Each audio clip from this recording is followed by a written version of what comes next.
위험과 수익, 다른 많은 투자자들이 얼마나 벌 수 있는지만 사로잡혀 얼마나 손실을 볼 수 있는지는 모르고 있는 반면에 가치 투자자들은 수익만큼 위험에도 관심을 둔다. 대부분의 투자자들은 위험에 관해 생각할 때 혼란스러워한다. 혹자는 위험과 수익이 항상 위험이 클수록 이익이 커지는 비례관계가 있다고 추정한다. 사실상 이것은 모든 경영대학원에서 가르치는 자산가격 결정 모형의 신조이다. 그러나 이것이 항상 옳은 것은 아니다.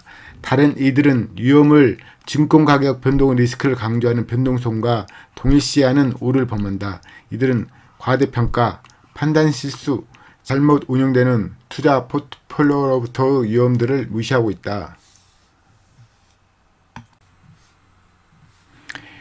위험과 수익의 지속적인 비례관계는 효율적 시장에서만 성립된다. 어떤 괴리도 즉시 수정될 것이고 이것이 시장을 효율적으로 만들 것이다. 비효율적인 시장에서는 낮은 위험과 높은 수익을 제공하는 투자안을 찾을 가능성이 있다. 이것이 정보가 널리 알려지지 않거나 하나 투자 대상이 특별히 분석하기 어렵거나 투자자들이 가치와 무관한 이유로 매수와 매도에 나설 때 생겨난다. 고평가되어 있어 위험한 투자안들도 나타나곤 한다. 왜냐하면 금융시장이 과다한 밸류에이션으로 치우치고 투입꾼들이 과도한 매수가격을 계속 지불함으로써 고평가 상황을 정정하려는 시장의 경향을 어렵게 만들기 때문이다. 또한 비양심적인 브로커들은 누구든 매수하고자 하는 이가 있다면 고평가된 투자 대상을 항상 만들어낸다. 사실 이들에게 공평한 가격으로 팔아야 한다는 법적인 의무가 없긴 하다.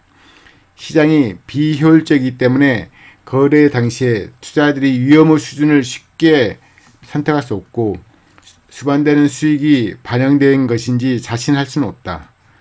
위험과 수익은 개별 투자인들에 대해 독립적으로 얻어져야만 한다. 실제로 큰 위험이 큰 수익을 보장하지는 않는다. 정반대로 위험은 손실을 발생시켜 수익을 갉아먹는다. 투자자들이 위험이 큰 투자 대상을 외면해서 가격이 낮아질 때만 잠재 수익에 충분히 상하는 수익이 얻어진다. 위험 그 자체가 수익을 증대시키지 않는다. 오직 매수가격만이 수익을 달성할 수 있게 한다. 위험의 속성, 투자 대상의 위험은 손실 가능성과 규모 두 가지에 의해 표현된다. 기도와 정반대의 결과와 가능성을 뜻하는 투자 대상의 위험은 부분적으로 그 자체의 속성에서 생겨난다. 유틸리티 장비를 구매하는 데 사용된 1달러보다는 바이오 기술 연구에 사용된 1달러가 더 위험하다. 바이오 기술 연구 투자는 손실 가능성이 더 크고 투자 자체의 문제에 빠질 소지가 있다. 그러나 금융시장에서는 시장성 있는 증권과 해당 기업 가치의 연계성이 명쾌한 것만은 아니다. 시장성 있는 증권에 투자한 투자자들에게 있어 다양한 결과에서 파생되는 이익이나 손실이 모두 해당 기업으로부터 발생되진 않는다. 이것은 또한 시장에서 결정되어 지불된 가격에도 영향을 받는다. 위험이 투자 대상의 속성과 시장 가격 모두의 종속적이라는 관점은 다음에 살펴볼 베타의 개념과는 완전히 다르다.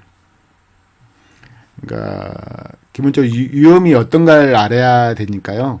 그 여기서는 위험의 대상이 손실 가능성과 규모에 의해서 표현된다는 말을 하는데요.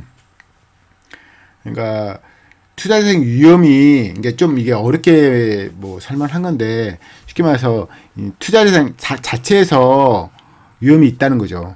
그리고 또 그래서 예를 들어서 유틸리티 장비 사용된 1달러보다는 이제 바이오 기술이 좀 결과가 확정적이 아니니까 바이오 기술에 사용된 1달러 더 위험하다 말하는 거고요.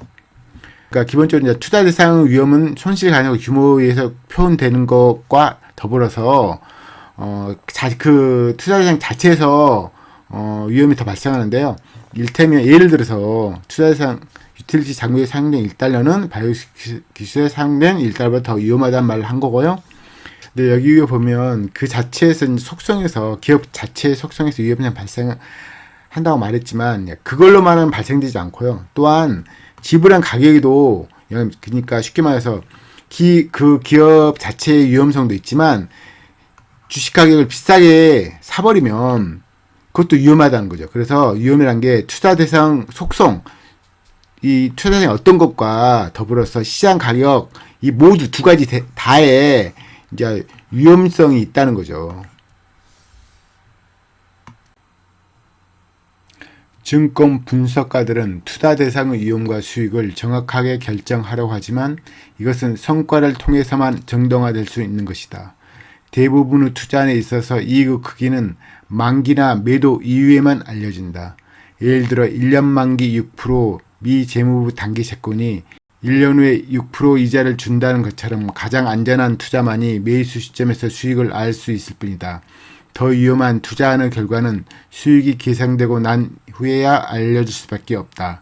예컨대 당신이 클라이슬러 주식 100주를 산다면 수익은 전적으로 매도 시점에서의 거래가격에 의해 결정된다.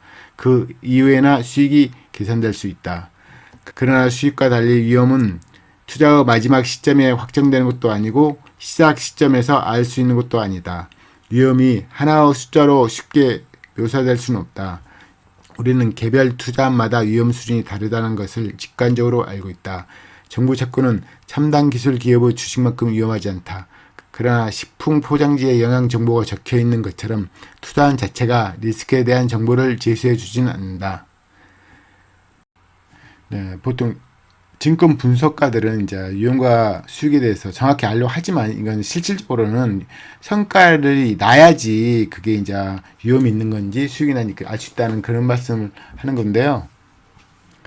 이제 위험과 수익을 좀 달리 이제 설명하는데 보시면 대부분 투자에서 이익의 크기는 만기가 되든지 매도 위에만 알려진다는 거죠. 그래서 이제 1년 만기 재무부 채권이 1년 후에 이자를 준 것처럼 이런 것 같은 이제 몇 시점의 수익을 알 수 있는데요.